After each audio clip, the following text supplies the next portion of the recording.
Hingga sehingga saat ini tepatnya dalam bulan Syawal kita berkesempatan menikmati kebahagiaan setelah selesainya menunaikan ibadah puasa sebulan penuh. Kebahagiaan yang kita peroleh dan kita rasakan tidak lain merupakan bukti kesucian jiwa yang telah sebulan lamanya, yakni pada bulan Ramadan, telah digundeng dengan melaksanakan ibadah puasa. Bulan Syawal sebagai bulan yang penuh kegembiraan bagi kaum muslimin. Kedatangannya ditandai dengan amalia yang sangat terpuji, yaitu dengan diwajibkannya berzakat fitrah bagi setiap muslim, tua muda, anak-anak ataupun dewasa, wanita maupun pria. Penumpahan rasa gembira dan penuh sukacita serta keikhlasan menyambut kedatangan bulan agung itu terwujud dalam kumandangnya gema takbir, tahmid dan tahlil yang mengiringi hidupnya orang yang memberi dan menerima zakat fitrah. Maka berbahagia kaum muslimin pada saat seperti itu.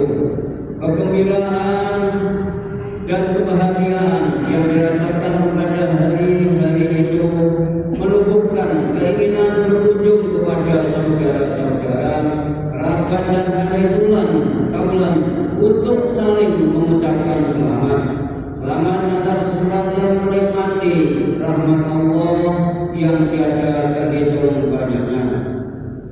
Hadirin sidang Jumat yang dimuliakan Allah, juga di dalam kesempatan yang penuh pengampunan Allah itu pula disyariatkan kepada segenap kaum muslimin untuk saling bersilaturahmi dan saling memaafkan satu sama lain.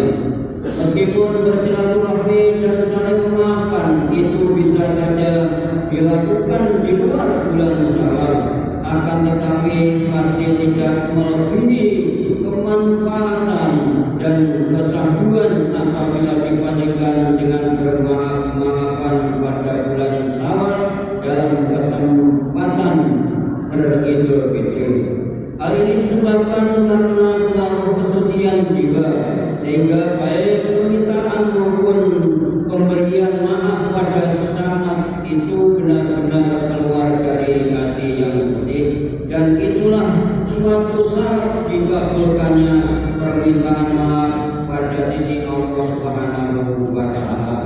Sebagaimana telah menjadi kebiasaan dan tradisi kaum muslimin dalam kesempatan berhari raya Idul Fitri adalah melakukan acara silaturahmi, baik secara pribadi, antar keluarga dan kelompok-kelompok. Dalam melaksanakan silaturahmi, saling memaafkan sesama muslim akan nampaklah cara-cara khasnya, yaitu dengan berjabatan tangan. Uluran tangan seseorang dalam saling memaafkan adalah merupakan bukti kehendaknya untuk lebih membersihkan dirinya dari noda dan kesalahan, sekaligus merupakan bukti eratnya rasa persatuan dan persaudaraan sesama muslimin. Sebagaimana sabda Rasulullah SAW, "Al muslimaini yaltaqiyani fa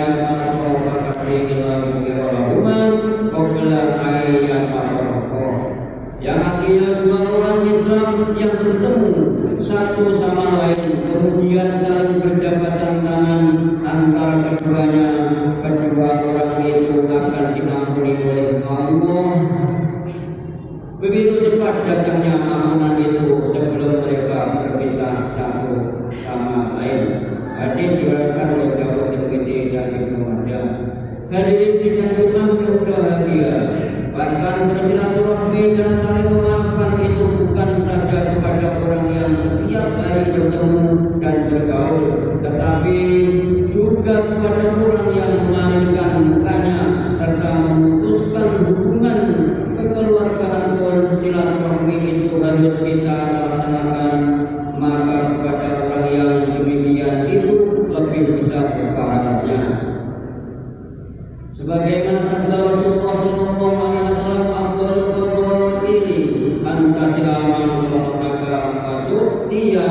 karamaka wa tasfaha amman zalamaka. Yang paling utama dari keutamaan adalah menghubungkan silaturahmi kepada orang yang memutuskan kekeluargaan kepadamu, memberi kepada orang yang kikir kepadamu, dan memaafkan kepada orang yang menganiayamu. Hadis riwayat Bukhari. Masyaallah muslimin rahimahullah, bersilaturahmi itu besar sekali manfaatnya. Dengan silaturahmi yang jauh bisa jadi dekat, yang renggang bisa jadi akrab, dan yang sulit pun bisa jadi mudah. Karena tiada sesuatu yang sulit manakala dipecahkannya dengan bermusyawarah, sedangkan takkan bisa terlaksana tanpa silaturahmi.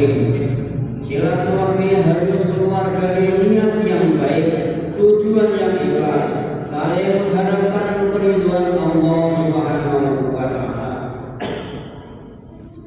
juga menginginkan kehidupan yang tenang, dan sentosa. Silaturahmi yang didasari dengan keikhlasan akan lebih mantap, tidak akan terhalangi dengan perbedaannya status sosial dalam kehidupannya. Yang miskin tidak akan merasa segan mendatangi yang kaya, dan yang kaya pun tidak akan merasa terhina bersilaturahmi dengan yang miskin, sebab keduanya menyadari bahwasanya status sosial dalam kehidupan itu tidak bisa dijadikan ukuran tinggi rendahnya martabat manusia, mulia dan hinanya manusia. Sebab yang menjadi ukuran mulia tidaknya manusia itu adalah takwanya kepada Allah Subhanahu wa Ta'ala. Hadirin sidang jemaah yang dimuliakan Allah, memutuskan silaturahmi dan persaudaraan sangat tercela. Sekali di dunia akan terjadi pertengkaran, bahkan tidak jarang menjadi pertempuran, dan di akhirat akan mendapat kemarahan dari Allah Subhanahu wa Ta'ala. Sabda Rasulullah sallallahu alaihi wasallam, "Isnani la yanzuru ilayya yaumal qiyamati qati'ur rahmi wa jahzur." Dua golongan dari manusia yang tidak akan dilihat oleh Allah Subhanahu wa Ta'ala pada hari kiamat, yaitu orang yang memutuskan silaturahmi dan tetangga yang buruk kelakuannya. Bahkan juga akan termasuk golongan orang-orang yang fasik, sebagaimana firman Allah Subhanahu wa Ta'ala, "A'udzubillahi minasyaitonir rajim. Alladzina yanquduna 'ahdallahi min ba'di mitsaqih wa yaqta'una ma amara bihi ayuswa yufsiduna fil ardi ulaika humul khasirun." Al-Baqarah 27. Orang-orang fasik yaitu orang yang melanggar perjanjian Allah sudah berjanji itu teguh dan memutuskan apa yang diperintahkan Allah kepada mereka untuk menghubungkannya dan membuat kerusakan di muka bumi. Mereka itulah orang-orang yang rugi.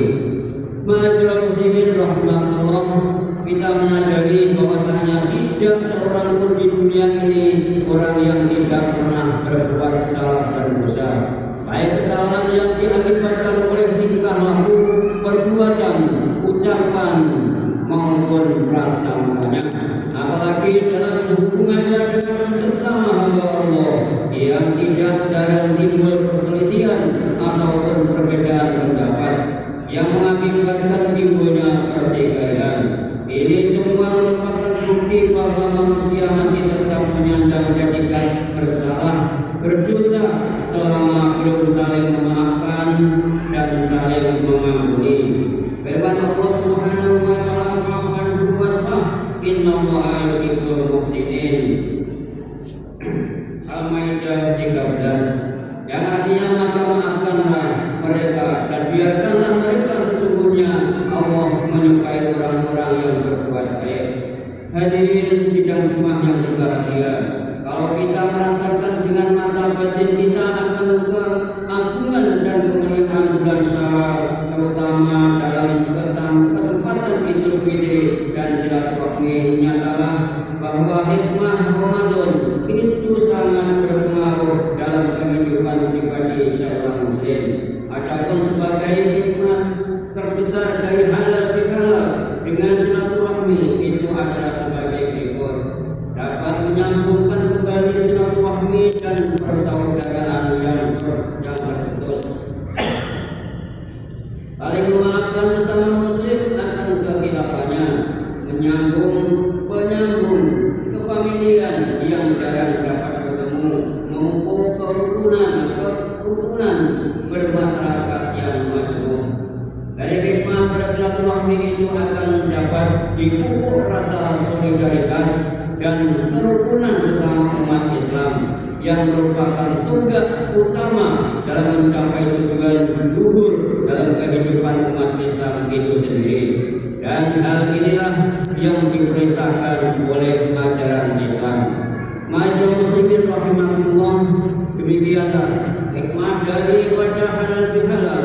Mudah-mudahan bermanfaat bagi kita semua. Amin amin ya rabbal alamin.